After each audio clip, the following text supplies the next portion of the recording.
ನಮಸ್ಕಾರ. ದೇಸಿ veg corner ಕನ್ನಡದ ವೀಕ್ಷಕರಿಗೆ ಸ್ವಾಗತ. ಇವತ್ತು ನಾನು ರವೆನ ಬಳಸ್ಕೊಂಡು ಇಲ್ಲಿ ಪೂರಿ ಹೇಗೆ ಮಾಡ್ಕೊಳ್ಬೋದು ಬೆಳಗಿನ ತಿಂಡಿಗೆ ಅಥವಾ ಸಾಯಂಕಾಲದ ತಿಂಡಿಗೆ ಅಂತ ಇಲ್ಲಿ ನಾನು ತೋರಿಸ್ಕೊಡ್ತಾ ಇದ್ದೀನಿ. ಈ ರವೆ ಪೂರಿ ಮಾಡೋದ್ರಿಂದ ನಿಮಗೆ ತುಂಬಾ ಚೆನ್ನಾಗಿರುತ್ತೆ ರುಚಿಲಿ, ಹಾಗೆ ಜಾಸ್ತಿ ಎಣ್ಣೆನೂ ಕೂಡ ಹಿಡಿಯೋದಿಲ್ಲ ಗೋಧಿ ಪೂರಿ ಥರ.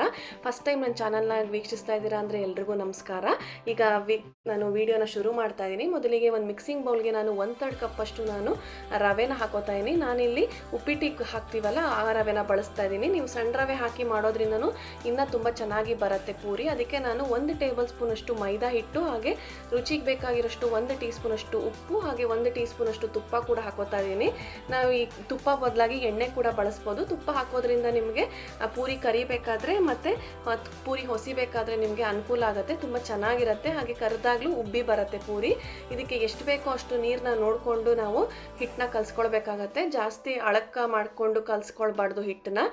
ಇದು ಚೆನ್ನಾಗಿ ಎಲ್ಲ ಒಂದು ರವೆನೂ ಹೊಂದ್ಕೊಂಡು ಬರೋಷ್ಟು ನೀವು ಚೆನ್ನಾಗಿ ನೀರು ಮಾಡಿಬಿಟ್ಟು ಕಲಿಸ್ಬೇಕಾಗತ್ತೆ. ಇಲ್ಲ ಅಂತಂದರೆ ನಿಮಗೆ ಹೊಸಿಬೇಕಾದ್ರೆ ತುಂಬ ಕಷ್ಟ ಆಗುತ್ತೆ. ನೋಡಿ ಎಷ್ಟು ಸಾಫ್ಟಾಗಿ ಹಿಟ್ಟು ಈಗ ಆಲ್ರೆಡಿ ಕಲಿಸಿದ್ದೀನಿ ನಾನು, ಚೆನ್ನಾಗಿ ರೆಡಿ ಆಗಿದೆ.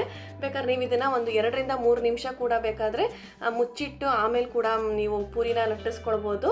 ಇವಾಗ ನಾನು ಇದಕ್ಕೆ ಯಾವುದೇ ರೀತಿ ಒಂದು ಪೂರಿಗೆ ಕೆಳಗಡೆ ಹಾಕಕ್ಕೆ ಅಂದರೆ ಹೊಸಿಯೋಕ್ಕೆ ನಾನು ಯಾವುದೇ ರೀತಿ ಒಂದು ಹಿಟ್ಟಾಗಲಿ ಎಣ್ಣೆ ಆಗಲಿ ಏನು ಹಚ್ಕೋತಾ ಇಲ್ಲ. ಒಂದು ನಿಂಬೆ ಗಾತ್ರದಷ್ಟು ನಾನು ಇಲ್ಲಿ ಹಿಟ್ಟನ್ನು ತಗೊಂಡು ಪೂರಿ ಆಕಾರಕ್ಕೆ ಹೊಸ್ಕೋತಾ ಇದ್ದೀನಿ. ಅದೇ ಈ ಒಂದು ಇದರಲ್ಲಿ ರವೆ ಪೂರಿ ಇದು ಸ್ಪೆಷಾಲಿಟಿ. ನಮಗೆ ಇದಕ್ಕೆ ಯಾವುದೇ ರೀತಿ ಒಂದು ಚೂರು ನಿಮಗೆ ನೆಲಕ್ಕೆ ಆಗಲಿ ಸ್ಲ್ಯಾಬ್ಗಾಗಲಿ ಅಂಟ್ಕೊಳ್ಳೋದಿಲ್ಲ. ಪೂರಿ ಲಟ್ಟಿಸ್ಬೇಕಾದ್ರೆ ತುಂಬ ಈಸಿಯಾಗಿ ಮಾಡ್ಕೊಳ್ಬೋದು ನೀವು. ಗೋಧಿ ಹಿಟ್ಟಿನ ಪೂರಿ ಮಾಡ್ಬೇಕಾದ್ರೆ ತುಂಬಾ ಸ್ಟಿಕ್ಕಿ ಆಗುತ್ತೆ. ಯಾವುದೇ ಪೂರಿ ಮಾಡಬೇಕಾದ್ರೂ ನೀವು ಯೂಶಲಿ ಲಟ್ಟಣಿಗೆಗೆ ಸ್ವಲ್ಪ ಎಣ್ಣೆ ಹಚ್ಕೊಂಡು ಲಟ್ಸೋದ್ರಿಂದ ತುಂಬಾ ಅನುಕೂಲ ಆಗುತ್ತೆ. ಆದಷ್ಟು ಹಿಟ್ಟನ್ನ ಹಾಕ್ಕೊಳಕ್ಕೆ ಹೋಗ್ಬೇಡಿ. ಅವಾಗ ಎಣ್ಣೆ ಕರಿಬೇಕಾದ್ರೆ ಎಣ್ಣೆಲೆಲ್ಲ ಜಾಸ್ತಿ ಹಿಟ್ಟು ಬಿಟ್ಬಿಟ್ರೆ ನಿಮಗೆ ಆವಾಗ ಬೇಗ ಒಂಥರ ಸೀದೋಗೋ ಥರ ಆಗಿಬಿಡತ್ತೆ.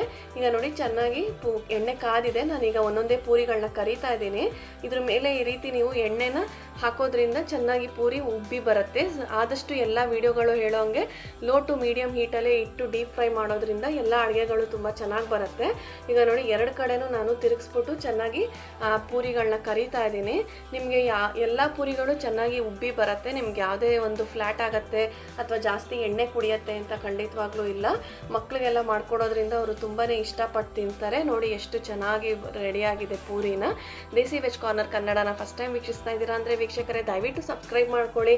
ನಾ ಹಾಕೋ ಪ್ರತಿಯೊಂದು ವಿಡಿಯೋದ ನೋಟಿಫಿಕೇಷನ್ ನಿಮಗೆ ಮುಂಚಿತವಾಗಿ ಬರಬೇಕು ಅಂತಂದರೆ ಪಕ್ಕದಲ್ಲಿರೋ ಬೆಲ್ ಐಕಾನ್ನ ಕೂಡ ಕ್ಲಿಕ್ ಮಾಡ್ಕೊಳ್ಳಿ. ನನ್ನ ರೆಸಿಪಿ ಎಲ್ಲ ನಿಮ್ಗೆ ಇಷ್ಟ ಆಗ್ತಾ ಇದೆ ದಯವಿಟ್ಟು ನನ್ನ ಸಪೋರ್ಟ್ ಮಾಡೋದನ್ನು ಮಾತ್ರ ಮರಿಬೇಡಿ ಅಂತ ನಿಮ್ಮನ್ನೆಲ್ಲರೂ ಕೇಳ್ಕೊತೀನಿ. ಈಗ ಪೂರಿ ರೆಡಿಯಾಗಿದೆ. ನಾನು ಪೂರಿನ ಒಂದು ವೆಜಿಟೇಬಲ್ ಸಾಗು ಜೊತೆ ಸರ್ವ್ ಮಾಡ್ತಾ ಇದ್ದೀನಿ. ಯೂಶಲಿ ಅದೇ ಕಾಂಬಿನೇಷನ್ನು, ಸಾಗು ಪೂರಿನೇ. ನಾನು ಆಲ್ರೆಡಿ ಸಾಗು ಮಾಡೋದು ಹೇಗೆ ಅಂತ ವಿಡಿಯೋ ಹಾಕಿದ್ದೀನಿ. ಡಿಸ್ಕ್ರಿಪ್ಷನ್ ಬಾಕ್ಸಲ್ಲೂ ಕೂಡ ಲಿಂಕ್ ಕೊಟ್ಟಿರ್ತೀನಿ, ಚೆಕ್ ಮಾಡೋದನ್ನು ಮರಿಬೇಡಿ. ಈ ವಿಡಿಯೋ ರೆಸಿಪಿ ನಿಮ್ಮೆಲ್ಲರಿಗೂ ಇಷ್ಟ ಆಗಿದೆ ಅಂತ ಭಾವಿಸಿದ್ದೀನಿ. ಇಷ್ಟ ಆಗಿದ್ದರೆ ಒಂದು ಥಮ್ಸ್ ಅಪ್ ಮತ್ತು ಶೇರ್ ಮಾಡೋದನ್ನು ಮಾತ್ರ ಮರಿಬೇಡಿ. ಮತ್ತೊಂದು ವಿಡಿಯೋ ರೆಸಿಪಿ ಜೊತೆ ನಿಮ್ಮೆಲ್ಲರನ್ನೂ ಭೇಟಿ ಆಗ್ತೀನಿ ಅಂತ ಹೇಳ್ತಾ ಇಲ್ಲಿಗೆ ಈ ವಿಡಿಯೋನ ಮುಗಿಸ್ತಾ ಇದ್ದೀನಿ. ನಮಸ್ಕಾರ, ಧನ್ಯವಾದಗಳು.